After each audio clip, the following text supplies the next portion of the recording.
Hello, I'm Semele Sherry of Triple Moon, and this morning I wanted to talk to you about something that I've seen coming up both for myself and for a lot of clients recently.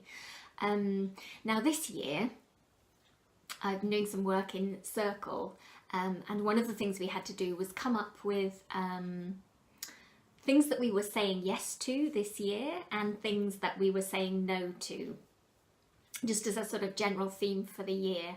And for me this year it came up that I was saying yes to taking risks and no to playing it safe. Now it's a really interesting one. I've seen the same kind of theme come up for other people, for friends and clients that I've been working with. And I think it's important for the time that we're in. We really can't afford to play it safe anymore. We have to go full out to make the changes that need to happen, both internally and externally in the world around us. And what I've noticed is it's really interesting that a lot of clients tell me when I share some of my story, they say, oh, you're really brave, you're really courageous. And I kind of never see myself that way. And I think one of the big things about when you're considering doing something that you would consider courageous or brave, making a big change, is that often there's a misconception, particularly in spiritual circles, is that somehow you've raised yourself above fear. You don't feel fear. And I can tell you honestly now, that's simply not true. The fear will always be present. The important thing is discerning where that fear is coming from. So I posted on Facebook earlier this week that along similar lines to what I'm saying now, is that as soon as you set an intention for something within your life, the universe responds immediately. And what can happen is that our ego jumps in, or our lower mind jumps in, that wants to keep us safe and comfortable and not going outside of our nicely organized, contained perimeter. And immediately we can either ignore it completely, we kind of just don't even see it as an opportunity without being aware, or we dismiss it with lower mind or ego excuses. And I just want you to be very conscious that that's the case, and be aware of what those excuses might be. For example, you could decide that you're going to make a big change over something, and then an opportunity comes up for you to do that, and you start making all sorts of excuses like, well, financially it's not a good time, and I've got lots of other responsibilities on my plate, you know, but someone else needs my time and commitment, and before you know it, you've talked your way out of it.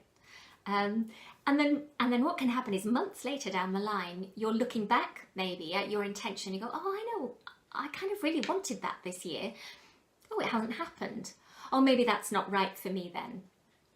And what you've done is actually you've allowed the fear to kind of take control of your lower mind and your ego, and it's talked you out of doing what you had every intention of doing.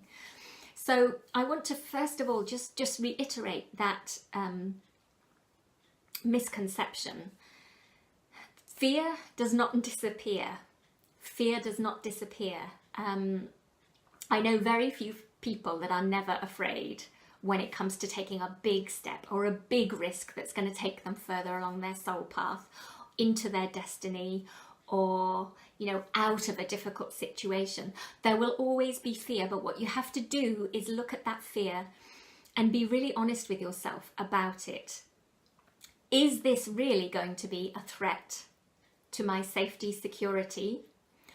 Or am I just making excuses because, yes, it's going to be a bit uncomfortable. Yes, it's going to call on me to make some sacrifices perhaps. Yes, it's going to call on me to upset a few people, you know, ruffle a few feathers, because I'm not gonna, maybe in order to be able to do this thing, I'm gonna have to let go of some of this stuff over here. And some people that are used to me doing this stuff are going to be a bit miffed about that. So there are lots and lots of ways that we can talk ourselves out of something. And we can kind of think that we're just being logical and sensible, and miss the fact that it's actually fear being present. Because like I say, we have this weird thing that somehow all the fear disappears if you're spiritually on track and you're just so, and this is what I'm doing, and the universe is supporting me, and I should be able to move effortlessly in that direction. And that's true to a certain extent, but it always demands of you that step of, even though it is scary, even though your heart is beating 19 to the dozen, you still step over that line. You still take that step forward.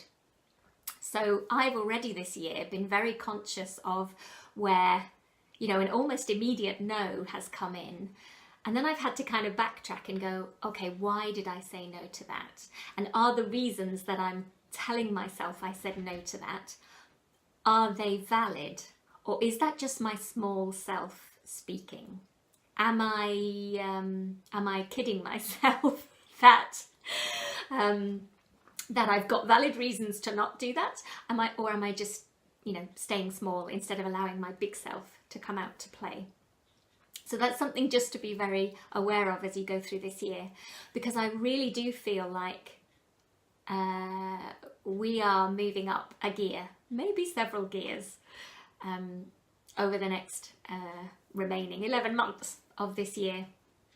And it's so important that we're honest with ourselves, really honest with ourselves, and question our immediate responses,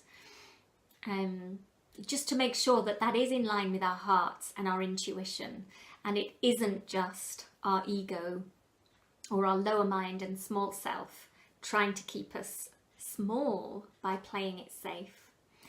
So that's my message for today on a very cold and snowy day in the UK. And I hope that helps you perhaps as you continue your journey throughout the year. And I look forward to speaking to you again soon. Many blessings.